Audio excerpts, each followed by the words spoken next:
Hi viewer!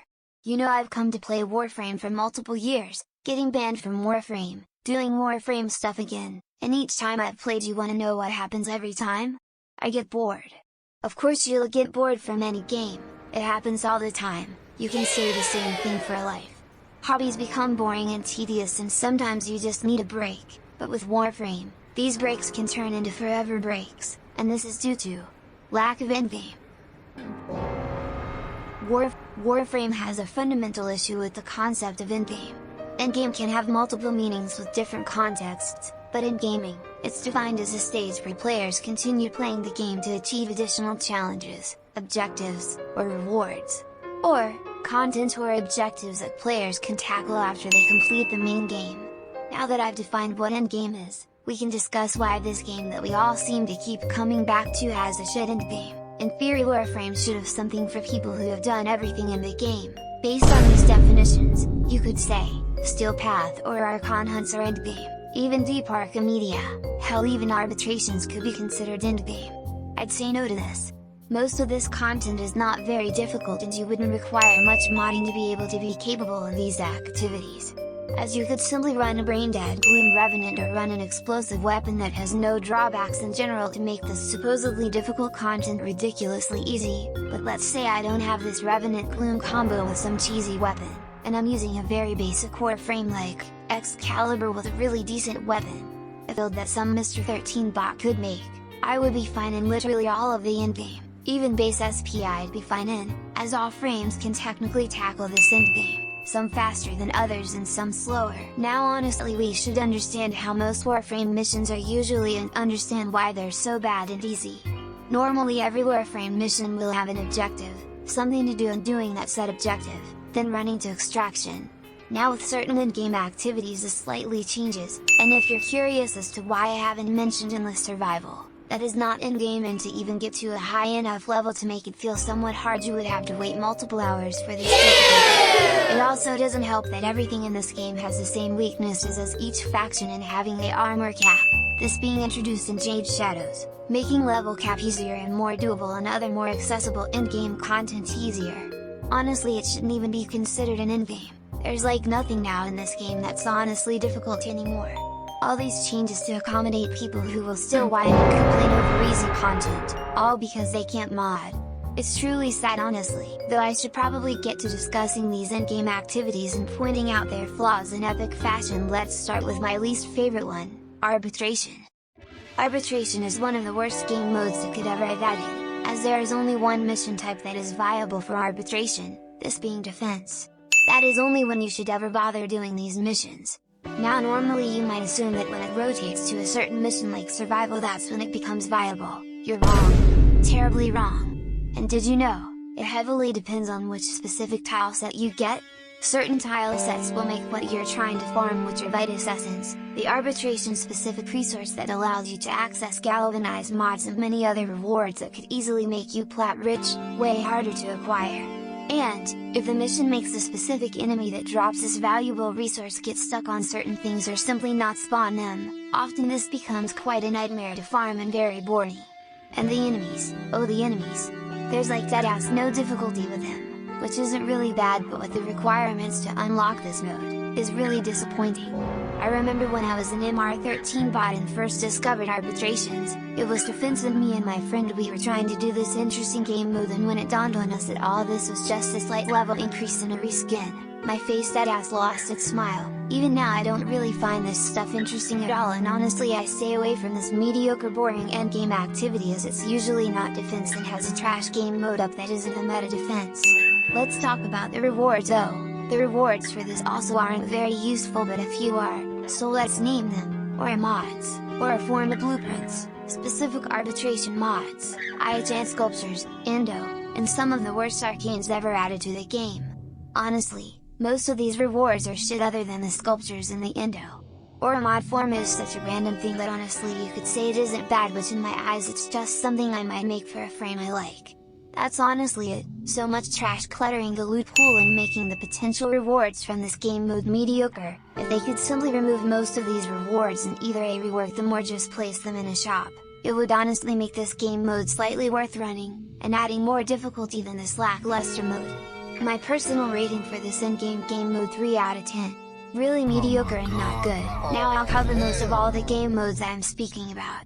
Next in line is Archon hunts, and everything sorta similar to it. So, Archon hunts were introduced on October 9th, 2022 and introduced to gamma modes similar to a sortie.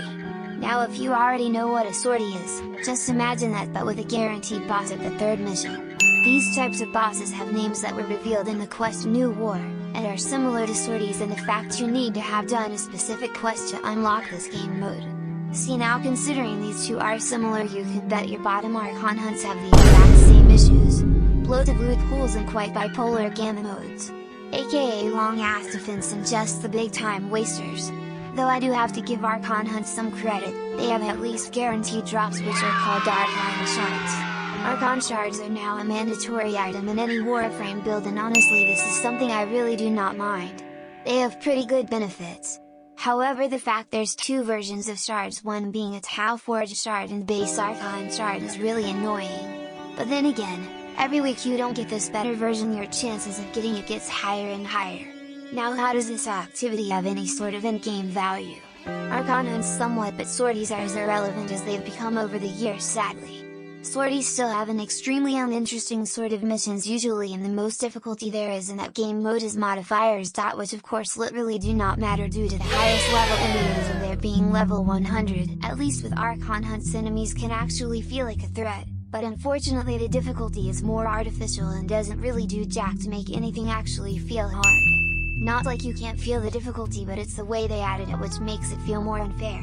In other games, like Destiny 2, endgame activities like raids had genuine difficulties which were more memory-based and symbol-based difficulty, which in my honest opinion genuinely felt way more rewarding than the content Warframe had to offer me in any activity. Now sadly, the thing that's stopping Archon hunts from even being a good in-game activity is the time gate behind it. Once you even complete it, you have to wait the whole week again to get those rewards again. Which honestly makes this activity not endgame and more of a necessity, to be honest. And let me talk about the bosses within this. They all have the exact same weakness and are both bullet sponges. Which I understand, we have a lot of ways to one-shot in this game, but it's really lame when the most interesting bosses in this game simply throw orbs at you, shock you and have an annoying overguard mechanic which isn't fun, or simply one-shot you. Haha. Pair that with an respawn modifier and constant stuff on your screen, this game mode becomes really unfun. Therefore my score for this mode becomes a 4.5 out of 10. Good job butchering something that actually could have been raid-worthy.de. Okay, considering this video is pretty long now, I'll cut into the other in-game things that you might assume is an in-game activity. Netro cells. Netro calls are not really in-game, it's just killing a specific thing and break something that spawns. Relic cracking. Not really an endgame in my opinion, but if you want to spend all your time opening relics and making not too good but not bad amounts of plat, go for it. Survival. Yeah! No, skipping that. Circuit. Now the thing with Circuit is it's honest, why the closest thing to endgame that Warframe has, and really isn't all that bad.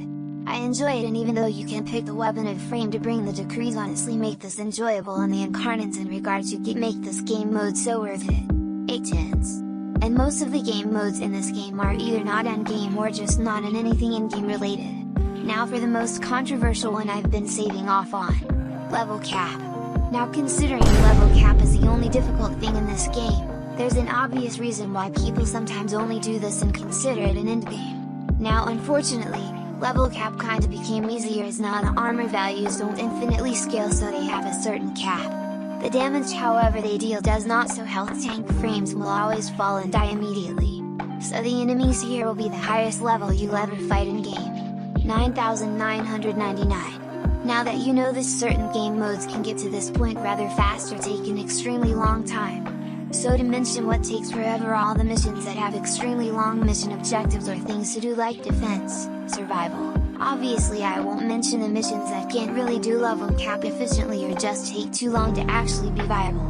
Now that's out the way, let's talk about the level cap activities that you can do on certain missions. Void Cascade. Void Cascade is an extremely valuable mission with a rather unique objective. Defend Exilizers from being possessed by Thrax enemies. Now Thrax enemies are unique in the fact they have overguard, are extremely tanky and don't fully die when taking lethal damage and require your operator to kill them to fully eliminate them. While they roam in their ghost form, they will attempt to revive by possessing other enemies like Grind or Corpus, and in their physical form they will attempt to possess Exolizers. Now that you know these enemies, you need to know why they make this game mode so valuable. They can drop a lot of arcanes. These arcanes are extremely valuable and can easily boost you extremely up as well as sell plat, and honestly, the game mode can be extremely chaotic and fun with the amount of Thrax that can be running around and the amount of things waiting to happen. Of course, in a random public group this will be miserable, especially due to the fact tads level up here really fast, especially the Thrax with each room. Within an hour you can get level 9,999 enemies fast. Unlike Disruption, but Disruption now is second best in doing level cap runs. And honestly, this game mode just is so perfect. You get weapon parts from it and just so many goodies to make this so worth it, while it actually feels like a challenge. Especially with an Omni and Fisher being present within the mission. You will be able to farm relic parts, arcanes, and weapon parts that can be sold for so much plat. And the best part is it's repeatable. The only issue being, IT switches factions from Corpus to Grinair.